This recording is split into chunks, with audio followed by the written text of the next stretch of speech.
bien, on va essayer, Bezrat Hashem, d'expliquer en quelques minutes le ménage de Pessah. Et ça répondra, Bezrat Hashem, à toutes vos questions. Et on pourrait en parler très longuement, mais je vais essayer vraiment d'être le plus rapide possible pour que vous compreniez l'idée, mais que vous compreniez. Ce que quelquefois, beaucoup de rabbinim font quand ils viennent parler du ménage de Pessah, c'est qu'ils veulent déstresser les femmes et ils les stressent encore plus. Les rabbinim, ils disent, vous savez, mesdames, la poussière, c'est pas Hametz. Genre, ils veulent déstresser les femmes. Les femmes disent, mais je sais, merci Rav, je sais que la poussière, c'est pas Hametz, mais moi j'ai peur du grain de couscous qui est dans la poussière. T'as pas déstressé. Et les autres rabbinim, ils vont dire, vous savez, on est sorti d'Égypte, c'est pas pour rentrer dans l'esclavage du ménage. Très joli, mais ça rassure pas les femmes. Il y a ceux qui ont les dictons habituels de... À l'époque, il y avait Korban Pessah, maintenant ton mari et tes enfants, c'est pas des korbanot, c'est pas des sacrifices. Ok, Shane, comme on dit en yiddish. Ok, très bien, ça rassure pas les femmes. Moi, j'ai l'habitude, quand je parle du ménage de Pessah, d'expliquer un minimum pour que les femmes soient convaincues qu'il n'y a pas de quoi être stressées. Donc, un peu d'explication. Un peu d'explication, sans ça, on ne peut rien faire. On va expliquer Bezrat Hashem le ménage de Pessah. On a, pendant Pessah, une obligation de se séparer du Hametz. N'est-ce pas? On doit se séparer du Hametz, on doit enlever le Hametz qu'on a à la maison. Comment je fais pour me séparer du Hametz? Grosso modo, il y a deux modules, deux façons de se séparer du Hametz. Une façon que je vais appeler physique, et une façon que je vais appeler... spirituelle. Ouais, je croyais que vous allez dire chimique. Hein? Quoi? Neshama. Non, une qui est plutôt spirituelle, plutôt magique, métaphysique. Il y a la façon physique, la façon métaphysique. Je m'explique. Quand je vais faire le ménage de Pessah, c'est pour se séparer physiquement du Hametz ou pas? Oui. Bah oui, physiquement, je le retire de la maison. Mieux que ça, quand tu manges avant Pessah, tu manges tout ton Hametz, c'est pour t'en débarrasser physiquement. Oui ou non? Bien fait. Quand tu vas faire Bdikat Hametz, tu vas vérifier partout le Hametz. C'est pour te séparer physiquement du Hametz. Quand le lendemain tu vas brûler le Hametz, qu'on appelle Bio Hametz, Trefat Hametz, c'est physique ou c'est métaphysique? C'est physique. Donc tout ça, ça rentre dans le module physique. Il y a un module qui s'appelle métaphysique. Devinez comment il s'appelle? Comment vous appelez? Batsheva, je connais aussi. Non? Batsheva. Si vous dites Batsheva, qui est-ce qui sait? Naomi, vous avez dit quoi? Ah. La vente du Hametz. La vente, ouais, mais c'est pas métaphysique, c'est physique, c'est-à-dire c'est halachique, c'est notarié. De la tristesse. Vous savez madame comment? Azan. Azan. Hein? La tristesse. Quelle tristesse? Je sais pas, métaphysique, genre Non, métaphysique ça veut dire magique. Ça veut dire pas physique. Genre dans l'air. Dans l'air. Ouais, un peu genre dans l'air. Mais Ouais, genre de la tristesse. Hein? La bracha quand on... Non. Bitul Hametz. Bitul Hametz, c'est métaphysique. J'explique. Quand tu vas vérifier le Hametz pour après le brûler, ça c'est physique, il n'y aura plus de Hametz à la maison. Par contre, quand tu vas faire le Bitul Hametz, c'est quoi Bitul Hametz? Bitul Hametz, c'est tu dis, tu fermes les yeux, et tu dis, tout Hametz que j'ai chez moi, même s'il est là et qu'il existe, je veux qu'il devienne de la poussière et du machin. C'est métaphysique. Il y a du Hametz, ne dis pas qu'il a disparu, il est là. Ok? Donc il y a, dans toute la procédure de l'annulation du Hametz, il y a une partie qui est physique, une partie qui est métaphysique. Maintenant, je vous donne une autre introduction, vous allez voir combien elle est importante cette introduction. Minatora, avant que Chachamim soit venu, qui nous ait fait comme d'habitude des xérotes et des petits rajouts, Minatora, chaque être humain avait le choix de choisir pour le module qu'il voulait. Ou l'un ou l'autre. Les stressés, elles choisissaient pour Bdika, Bio, etc. Et celles qui voulaient la vie simple, elles disaient, moi je choisis que Bitoul. Ça veut dire la femme, elle ne faisait pas le ménage, elle ne faisait pas Bdikat Hametz, elle ne faisait pas Bio Hametz, juste elle disait, si j'ai le Hametz que je dois avoir à la maison, j'imagine que j'ai quelques paquets de pâtes ici là-bas, et ben moi je décide dorénavant qu'il n'ait plus d'intérêt, qu'il soit plus à moi, qu'il soit devenu comme étant de la poussière, qu'il soit FKR, tous les termes que vous voulez. Minatora, ça marche. Minatora, bien que tu as du Hametz dans ton armoire, puisque tu as dit, à nouveau par la parole, puisque tu as dit que tu souhaites que ce soit annulé, c'est annulé. Donc Minatora, tout le ménage et tout, vous pourriez vous en passer. Il a fait. Chachamim, qu'est-ce qu'ils ont fait? Ils ont fait le grand chelem. Ils ont dit, nous on veut tout, on veut et l'un et l'autre. Moralité, eh ben on va tout faire. On va faire le ménage, on va faire la bdika, on va faire le bio et on va faire le bitoul. On va tout faire. Comme ça, ça quitte des deux modules. Maintenant, moi, ce qui m'intéresse, c'est de vous poser la question suivante. Je vous répète, ce n'est pas de la philosophie. Vous allez voir combien ça va être important. J'ai une question à vous poser. Pourquoi Chachamim, ils ne se sont pas contentés de faire le bitoul? Si d'après la Torah, le bitoul, ça marche. Si d'après la Torah, quand je dis métaphysique, ne croyez pas que je suis en train de mépriser chas v'shalom, chas v'shalom. Quand je dis métaphysique, ça veut dire, évidemment, les Chachamim, ils se sont plongés pour expliquer en long, en large, en travers comment c'est possible d'annuler alors qu'il est encore là. Mais quand je dis métaphysique, c'est un terme que vous comprendrez mieux. Pourquoi Chachamim, ils veulent être plus intelligents que la Torah Kaviachol? La Torah, elle dit, ça me suffit que tu annules le Hametz dans ton cœur par la parole. Pourquoi Chachamim disent, non, on ne veut pas. Nous, on veut aussi Bdika, Biour. Qu'est-ce que vous dites, Rivka? Hein? Naomi? Qu'est-ce que vous avez dit? Ah, qui est-ce qui a quelque chose à dire? De peur que ils enfreignent des interdits. Très bien, lesquels? Par exemple, de prendre des pâtes sans faire attention, ou de marcher sur du pain. Il a fait, très très bien, Madame Atia, très bien. Chachamim, ils disent comme ça. Mais après, vous donnerez la deuxième réponse. Ça, c'est l'une des deux raisons. Première raison, ils disent Chachamim, ok, j'ai fait bitoul. Ok, j'ai dit que tout le Hametz qui est à la maison ne m'intéresse plus. Je suis même quitte après à le jeter le jour où je le retrouverai. Vraiment, moi, il n'a plus d'intérêt pour moi. Mais imagine en plein Pessah, tu te réveilles en pleine nuit, et que tu as très faim, et que tu te diriges devant le réfrigérateur, et que tu vois un éclair au chocolat. Est-ce que tu vas te rappeler que ton éclair au chocolat t'avait dit la veille ou l'avant-veille que pour toi c'était de la poussière et c'est du machin? Non. Oui. Tu te rappelles. Mais le risque qu'elle dit, le risque qu'elle dit, Madame Mathia, c'est que tu risques d'oublier. Comment on dit? La faim, Ephraïm, je ne justifie pas les moyens. Quand on a faim, ok, vous n'avez pas compris. Donc, comment il s'appelle? L'éclair au chocolat, tu risques de le prendre. Maintenant, ok, tu as dit que c'était de la poussière, mais tu es d'accord que quand tu le prends, tu fais la bracha, tu le manges, tu es en train de faire un isso. Donc ça, c'est la première raison. Bémet, ça aurait très bien pu Minatora suffire. Quand j'ai dit dans mon cœur que l'éclair au chocolat c'est de la poussière, Bémet c'est de la poussière. C'est de la poussière. Comment ça marche? Chachamim ils se sont occupés de ça. C'est de la poussière. Mais le problème c'est que si tu en viens à manger cette poussière pendant Pessah, c'est plus de la poussière. Ça c'est la première raison, Madame Mathia. Deuxième raison, Madame Mathia. Attendez, il faudrait réfléchir. Pourquoi on ne se repose pas que sur... Vous m'avez dit comment vous appelez Noah, là, ou... non? Baranès. Moi, Marianne. Vous avez une idée, Marianne? Pourquoi Chachamim ne veulent pas se reposer que sur le bitoul? Première raison, on a compris. Deuxième raison, de peur que les gens ne soient pas sincères.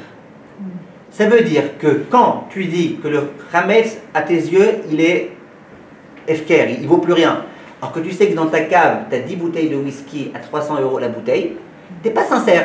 Tu n'es pas sincère. Tu dis que c'est pas intérêt, que tu n'as plus d'intérêt, que ça vaut plus rien, que tu n'en veux plus, qu'il ne t'intéresse plus. Si, il t'intéresse. Maintenant, c'est quoi le problème? C'est que si tu fais un bitoul sans être sincère, ton bitoul, il vaut 0. Il n'y a pas de bitoul. Tu dis, pour moi, ça vaut plus rien, or que ça vaut. Donc, il n'y a pas de bitoul. Par contre, j'ai une question. Si quelqu'un, il fait le ménage en n'étant pas sincère, il brûle son Hametz en n'étant pas sincère, c'est grave ou pas? Il est brûlé. Son Hametz, il est brûlé. Physiquement, il n'y a plus de Hametz. Alors, Naomi va dire, mais il aurait mieux valu faire en étant sincère, mais évidemment. Mais Tachles, il n'y a plus de Hametz. Donc, Chachamim, ils disent, pourquoi on n'aime pas se reposer que sur le bitoul? Pour ces deux raisons. La première raison, je répète, De peur qu'on se trompe et qu'on en vienne à manger. La Gemara elle dit que Shema Yirik Glus Kayafa, parce qu'il va y avoir un beau gâteau, il va en venir à le manger. Deuxième raison, de peur qu'on ne soit pas sincère. Voilà, ça c'était l'introduction. Donc Chachamim ils disent on veut et ça et ça. Bon, pourquoi on ne veut pas alors que le ménage plus la Srefat Hametz et compagnie?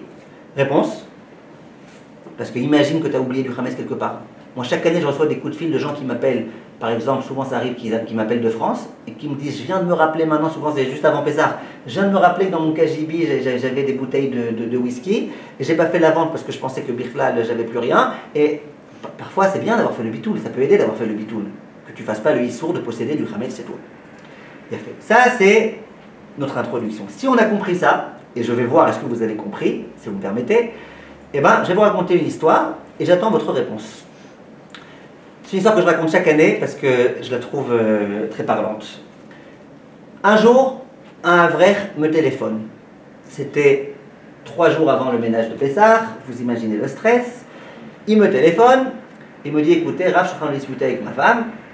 Moi j'ai fait genre le naïf, tu disputais? Il dit ouais, on est en train de faire le ménage. Ben, justement, c'est un kiff. Bref, en train de se disputer. J'ai dit pourquoi vous disputez? Dis-moi Aziz, il croit que j'ai le temps de la veille de Pessah, en plus des questions de la halakha, de m'occuper de Shlom Bayit. Il me dit bah regardez. On a acheté un congélateur, il est neuf, quasiment neuf, on a mis un peu de hametz déjà dedans. Il dit, et vous savez, dans la porte du congélateur, il y a des espèces de petits sillons comme ça, de petits trous, pour l'aération, je crois. Ouais, il dit, moi, qu'est-ce que j'ai fait? Il dit, bah, il y a des trous, bah, je regarde. Il dit, j'ai pris une lampe de poche, j'ai regardé, et il y a dedans du hametz. Je lui dis, ok. Il me dit, et ma femme aussi, elle est d'accord qu'il y a du hametz, elle l'a vu de ses propres yeux. Il y a du hametz. Je dis, ok, alors c'est quoi le problème? Il me dit, maman, le problème est le suivant, on n'a pas le droit de posséder pendant Pessah du hametz. Il dit, qu'est-ce que j'ai fait? J'ai pris mon aspirateur pour essayer d'avaler le hametz. Il dit, évidemment, ça n'a pas marché, j'ai un aspirateur de Avrechim, donc j'ai été chez la voisine. Elle a un Mitsubishi, super aspirateur à la Beit Vagan. Ça n'a pas marché. J'ai essayé, ça n'a pas marché. Je vous ai déjà dit une fois, c'est quoi la définition d'une voiture de Avrechim? C'est une voiture dont toutes les parties font du bruit, sauf le klaxon. Alors l'aspirateur de Havre, ça n'a pas marché. L'aspirateur Mitsubishi, ça n'a pas marché. Il me dit, qu'est-ce qu'on fait? Alors je dis, ok, mais pourquoi vous disputez? Je ne vais pas expliquer. Il me dit, ah, regardez. Moi, j'ai dit à ma femme, la seule façon de s'en sortir, c'est de dévisser la porte. Comme ça, on a accès à l'intérieur. Et là, on n'a plus besoin d'un aspirateur. On peut réussir à sortir le hametz qui est à l'intérieur. Et ma femme, elle n'est pas d'accord. Elle me dit, c'est un nouveau congélateur. Si on dévisse, on perd la garantie. Hors de question de perdre la garantie d'Arty. Qu'est-ce qu'on fait? Qu'est-ce qu'on fait?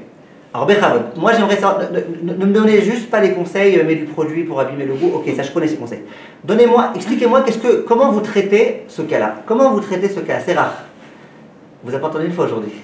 Je ne sais pas si ça rentre sur le fait que vous voulez faire ce conseil, mais est-ce que si c'est pas comestible par un chien, et donc ça n'a pas trop de sens? Non, il me dit, j'ai regardé avec la lampe de poche, c'est comestible par un chien. Oui, mais le chien il peut pas y accéder. Alors, très bien, alors quoi? Alors, expliquez. Expliquez-moi, je veux une réponse complète. Une réponse complexe. Ça rentre. Donc il n'y a pas d'erreur possible qu'on puisse manger comme des paquets de Et donc quoi? Et donc il est considéré comme il sera annulé lors de notre mytho. Oh, il y a fait. Vous avez 75% de la réponse, encore un petit 25 s'il vous plaît. Vas-y, bien. Et là, non, mais pareil pour les apprentissants, on a dit que la première c'était au cas où et la deuxième c'était pas sincère, mais bon là c'est un truc que. Il a fait, Chazak. Bémet, vous êtes des géoniot, vous êtes des génies. Baruch Hashem, kol hakavod. La réponse, voilà, vous avez compris. Et si vous avez compris ça, vous avez tout compris. Tout le ménage de Pessah, vous l'avez compris maintenant. Je répète la réponse dans mes termes à moi, comme ça on résume bien. On a un concept qui s'appelle le bitoul. Quand tu dis je suis sincère, je pense que les miettes qu'il y a quelque part, elles ne m'intéressent plus, ça marche. Et même s'il y en a chez toi, on considère qu'il n'y en a plus. La halakha dit il n'y en a plus. C'est de la poussière, il n'y en a plus. Ça va? Il n'y en a plus.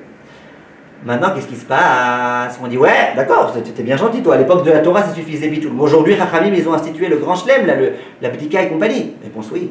Pourquoi Chachamim, ils ont institué la Bdika? Pour deux raisons. Première raison, peut-être tu n'es pas sincère. C'est quand tu as 300 kilos de pâtes dans ton usine, tu n'es pas sincère quand tu dis ouais, moi je ne m'intéresse pas. C'est vrai. Mais là, concernant ces quelques miettes qui sont là-bas, qui datent de je sais pas quand, entre nous, de vous à moi, on est sincère quand on dit qu'on les annule. Personne n'a la hava amina, la pensée de peut-être un jour les récupérer. Donc on est sincère. Donc, même Chachamim qui ont dit on ne veut pas se contenter du bitoul, ils diront on se contente du bitoul. Il a fait quoi la capote? Deuxième aspect de la chose, c'était quoi? On avait dit, ouais, mais imagine que tu en viens, pendant Pessah, à ouvrir le frigo, avoir un beau gâteau et à le manger. Alors moi, vous allez m'expliquer comment, la veille de Pessah, avec 2 aspirateurs, il n'a pas réussi à arriver à cette miette, et en pleine nuit, à 3h du matin, il va arriver, il va réussir à trouver cette miette et à la manger. De vous à moi. On est bien d'accord que ça n'existe pas. Donc, moralité,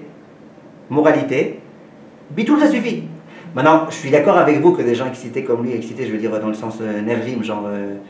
des gens qui veulent bien faire, vous voyez, qui veulent bien faire, ça ne leur suffit pas que je leur dise ça. Évidemment, je dois leur dire, mes 3 tonnes de javel sans que ta femme elle voit, etc.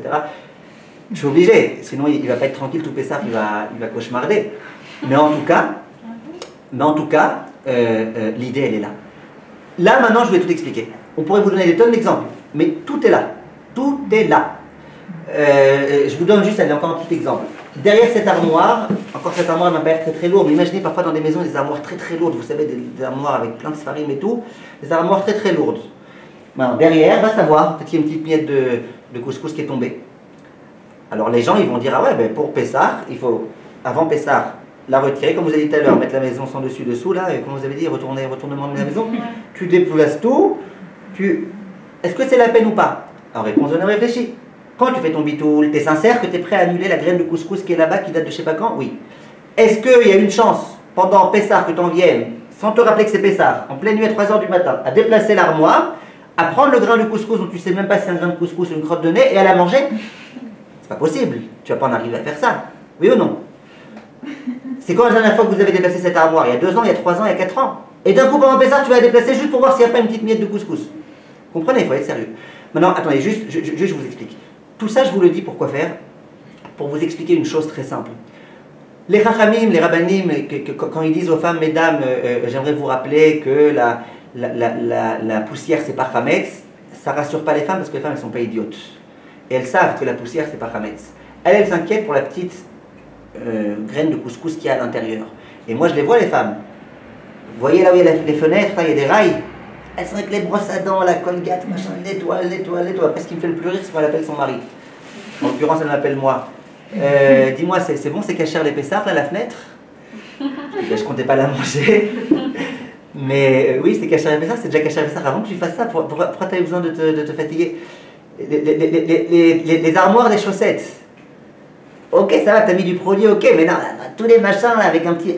Calme-toi, qu'est-ce qui se passe? T'as ton bitoul et puis voilà. Maintenant, attention, alors qu'est-ce qu'on vient faire dans le ménage? Parce que là, je suis en train de vous refroidir là. Qu'est-ce qu'on vient faire pendant le ménage? Eh bien, on vient chercher tout ce qui ne serait pas inclus dans le bitoul. Ça veut dire, si BMF, par exemple, il y a un paquet de gâteaux qui est caché quelque part et qu'on n'a pas vu, ce paquet de gâteaux, tu n'es pas très sincère quand tu dis que tu serais prêt à l'annuler. Si tu savais que tu avais ce paquet de gâteaux complètement utilisable, pas périmé, tu ne serais pas intéressé. Et tu risques d'en venir à le manger pendant Pessah. Par exemple, il y a des petits gâteaux Lotus, là, vous savez, dans des emballages individuels. Si il y a ça dans ta poche, là, il y a l'inquiétude que pendant Pessah, tu risques d'oublier, le prendre, le manger, et tu vas être embêté. Vous comprenez? Donc ces choses-là, pas des miettes, il faut un microscope pour les voir. Ces choses-là, effectivement, il faut être sûr qu'il n'y en ait pas, il faut s'en débarrasser, il faut les éliminer. Mais les choses normales, non. Pour prendre un exemple, les Sfarim. Les Sfarim Akdoshim, d'accord? Est-ce que je suis obligé de prendre, vous permettez? De prendre chaque livre, d'accord? Chaque livre, et d'ouvrir page par page, et de vérifier qu'il n'y a rien là. Ok, comme ça, comme ça. Et ben moi, quand je me suis marié, au tout début, j'avais une grande Sifria. Elle est encore plus grande maintenant. Mais je ne connaissais pas très bien ces halakhot là, et je faisais page par page. Et je vous promets que c'est une tannée. Page par page, tous les livres, des Gemarotes avec 500 pages. Page par page. Maintenant, moi je ne me contentais pas de faire comme ça, genre le païen. Non, j'ouvrais, je vérifiais tout, machin. Le Rav Ovadia Yosef, et la vérité c'est que, c'est pas une bêtise ce que je faisais. Le Chazon Ish il faisait comme ça. Et le Saïpeler il faisait comme ça. J'imagine que la différence, c'est que le Staipeler, quand il faisait ça, il en profitait pour étudier toute la page. Et voilà, mais en tout cas, peu importe. Le Rav Ovadia Yosef, le Rav Ben Sona Shaul, ils disent, nous, on n'a jamais vu chez les Chachamim, Sfaradim, chez le Rav Ezra Atla, on n'a jamais vu qu'il faisait ça. Ça veut dire, même les livres dont on s'est déjà servi en mangeant, et donc il y a peut-être des miettes, on n'a jamais vu ça. Pourquoi, à votre avis? Ce que vous avez dit. On se repose sur le bitoul. Ah, mais la petite miette, tu risques d'en venir à la manger, jamais de la vie. Tu ne mangeras pas une miette dont tu ne sais pas de quand elle date et qu'est-ce que c'est exactement et quelle couleur elle est. Tu ne vas pas t'amuser. Et est-ce que tu es sincère? Tu es sincère.